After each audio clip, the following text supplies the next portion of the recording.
And good afternoon, everyone. I'm pleased to be joined today by the head ice hockey coach at UMass Dartmouth, Erik Noack, who is in his fifth season as the Corsairs mentor.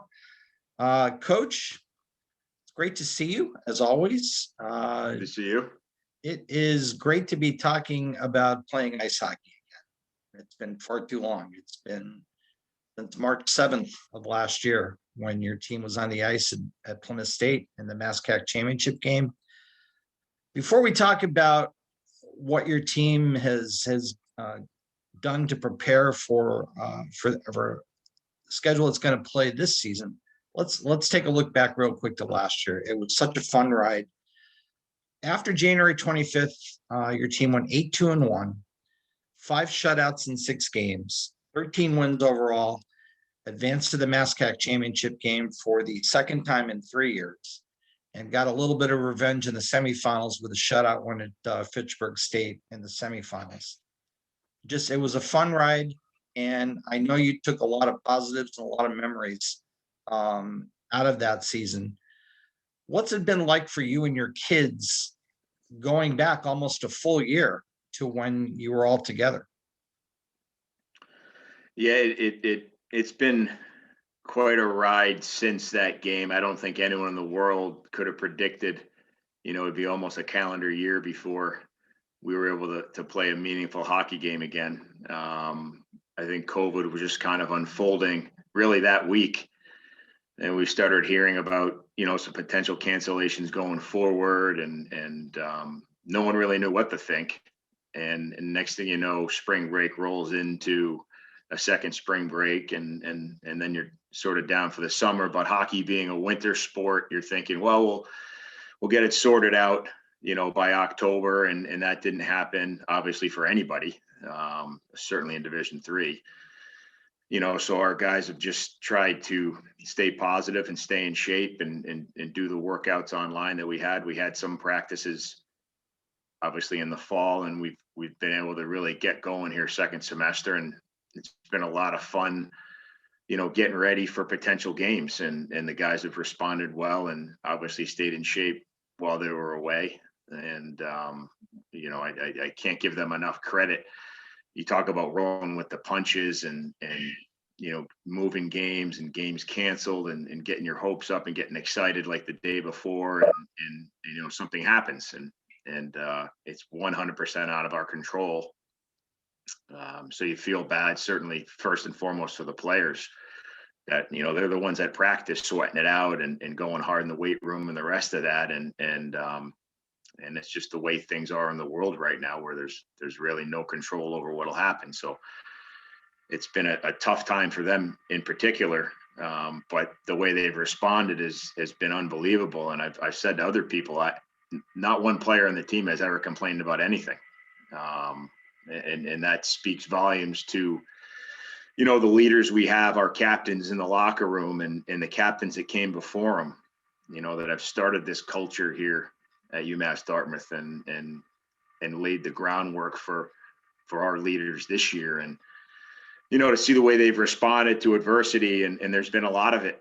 I'm incredibly proud, and I think our administration is incredibly proud of what they've been able to do here, and the positivity in the locker room and on the ice. And it's been a lot of fun to see.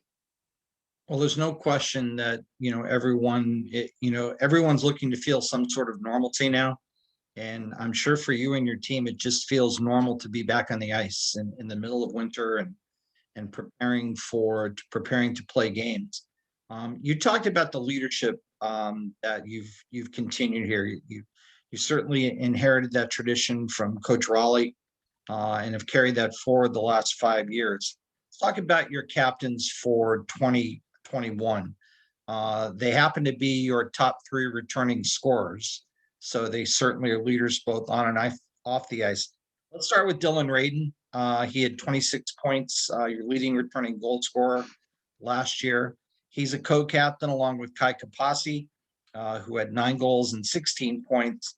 And then Jimmy Pelton is the alternate captain, 5 goals, 9 assists, 14 points. So you've certainly got a solid core of leaders both on the ice up front, and off the ice. Talk about the impact that those three individuals have made, certainly in the last year as this is all unfolded. Yeah, I mean, there's a lot on their shoulders, really more than ever in the history of athletics anywhere.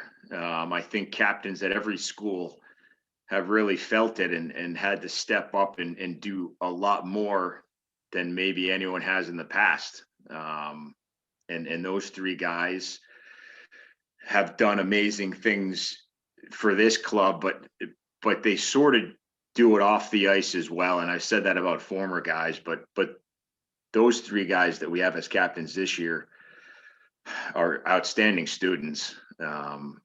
Leaders in the weight room and leaders off the ice. And that's really the big thing when you're looking up to someone with a letter on their jersey and they're doing it the right way all the time, whether it's at practice or making sure guys are on time or making sure guys are ready to go, getting the information there. And that's all important. And that's really the big thing. I know you mentioned, and they are our top three returning forwards, but aside from that, you can have a kid come back and be your top returning scorer, and he may not have a letter for whatever reason. But these three student athletes are really special guys, and certainly our captains every year have been. But the responsibility on their shoulders during this COVID time speaks volumes to what makes up their personalities and their leadership skills, because this is a whole nother world they're living in. This isn't just a regular season where it's, hey, we're practicing 4 days a week, 2 games. These are the bus times. This is who we're playing. This is the video. This is their power play. It's just a whole nother thing. They have to manage expectations in the room when we're not there, and making sure guys are doing the right stuff. And as much as Pick, our trainer Pick is on them for testing, like that's a whole nother thing. Like, there's times we have to test it at 8:00 in the morning to get them back in time for this practice or that game. And, the coach can say as much as he wants, but the captains have to reinforce that. And they've really been on the guys to make sure that they're doing the right stuff. And it's an incredible time to have to be a team leader and have a letter on your jersey. It's probably the toughest ever, like I said, and they've done a fantastic job keeping guys in line and being disciplined with the things we have to do, away from the rink. Well, it's really been a roller coaster, as you mentioned, where you're almost like on call for testing, for, will this happen? Will this not happen? I know certainly it was disappointing in the fall when the MASCAC made the announcement that it would not sponsor a winter sports season. But I think the one thing we've all found through this pandemic is that kids are resilient, and they're resilient as individuals, they're resilient as leaders. And they've certainly demonstrated that in keeping everybody together. And now you have the opportunity coming up to play when the majority of the schools in New England and around the country are not playing. So it's almost like they've been given a gift of being able to be on the ice and experience some normalcy.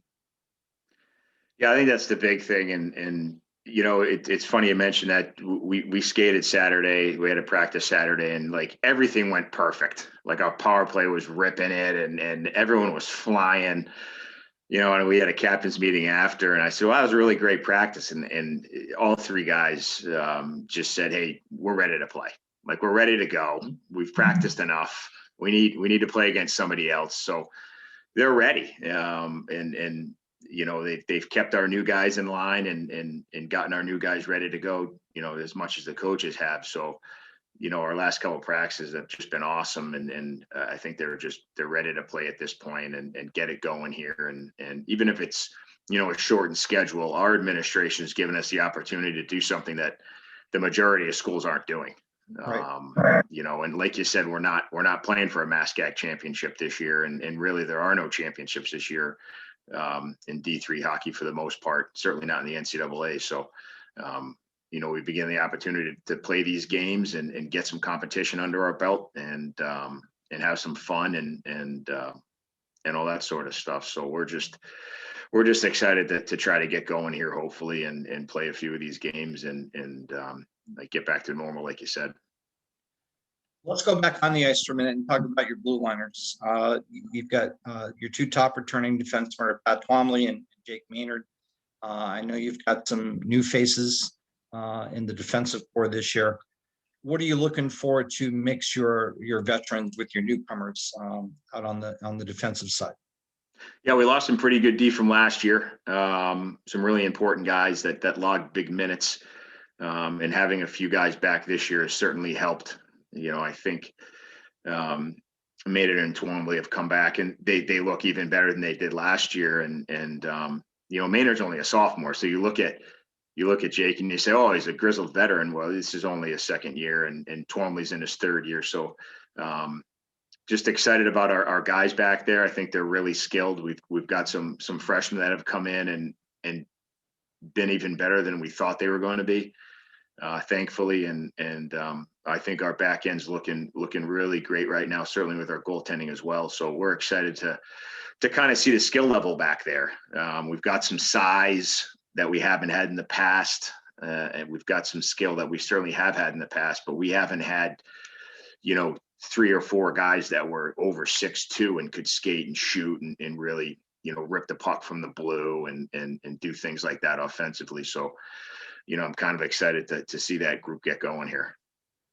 Well, you mentioned your goaltenders, and I want to kind of segue to that. It's an envious position for you, where you've got a great mix of youth and experience. And I guess the first talking point between the pipes would be Daniel Davidson's finish to last year, where he sets a school record and the fourth longest shutout scoreless streak in Division III history in the NCAA. He was a brick wall for you from February all the way out. 5 straight shutouts at one point as a starter. Just an amazing how he developed. But you've also got 2 returnees who are just as capable and played just as well. Parker Butler missed all of last season, but Chris Tangeroni stepped in and played well for you as well. A good problem to have for you back then. Yeah, obviously Danny had an unbelievable second semester for us. Took a little while to find his footing. Not that he had a bad first semester; he had a good first semester too. But second semester was out of this world, really. And as a goaltender, as you gain confidence, it only gets better. Stanger he won goalie of the week, I think, first semester 2 or 3 times. Yep. So you're talking about Chris, who didn't play down the stretch because Danny was so hot. And Chris was playing terrific for us. Winning games for us, and Parker Butler unfortunately was hurt last year, and he's back 100% right now, and that gives us 3 starting goaltenders. I don't know of a lot of teams at our level that have 3 starting goaltenders, so it's a nice position to be in. Certainly this year, they'll all get game time, hopefully, and next year coming back, we plan on having all 3 back and getting them going again, and you don't have to have a goalie play 25 regular season games. So there's going to be a lot of competition. And I think that'll help at practice. If a goalie takes a day off, well, maybe he doesn't get to start the next time. And, that they're going to have to work real hard to start games. And all 3 are very capable. All 3 have started, all 3 have won games. And I've never had a team where we had 3 goalies that all had victories under their belt and all had player of the week. I mean, Parker won it the year before, goalie of the week a bunch of times. So I've got 3 goalies that have all won MASCAC goalie of the week honors multiple times, all ready to go on the same roster for next year as well. So we're really excited about our goaltending. I don't think Bruce Cassidy has 3 starting goalies that he can turn to in the Bruins right now. Yeah. Yeah, they're playing up at Marlboro right now, so it's tough to get up there and see a game. That's true. That's true. Yeah. Absolutely. You mentioned, it's an abbreviated schedule over the next 2 weeks, but it's an opportunity for your kids to play, as you alluded to. When the NCAA granted an extra year of eligibility for all student athletes because of the issues created by the pandemic, most of your student athletes are going to be back. Even, the ones that would graduate, they'll be back. They'll be able to gain additional experience. So this has got to be, it's not just the gift of being able to play games during this time, but I would think it's also an opportunity for you and your staff to evaluate things as you prepare for the 21-22 season. Yeah, it presents some interesting situations. I think for every program, but certainly us, because of our vibrant and outstanding graduate programs here. We've got 2 seniors this year that will both return next year, and then a relatively large junior class. So it presents some interesting situations from a recruiting standpoint, where you're forced to really bring in a smaller class, or you'll be bursting at the seams, and that's never a good thing. So we've been able to kind of slow that down and really look at what we need going forward here over the next couple of years.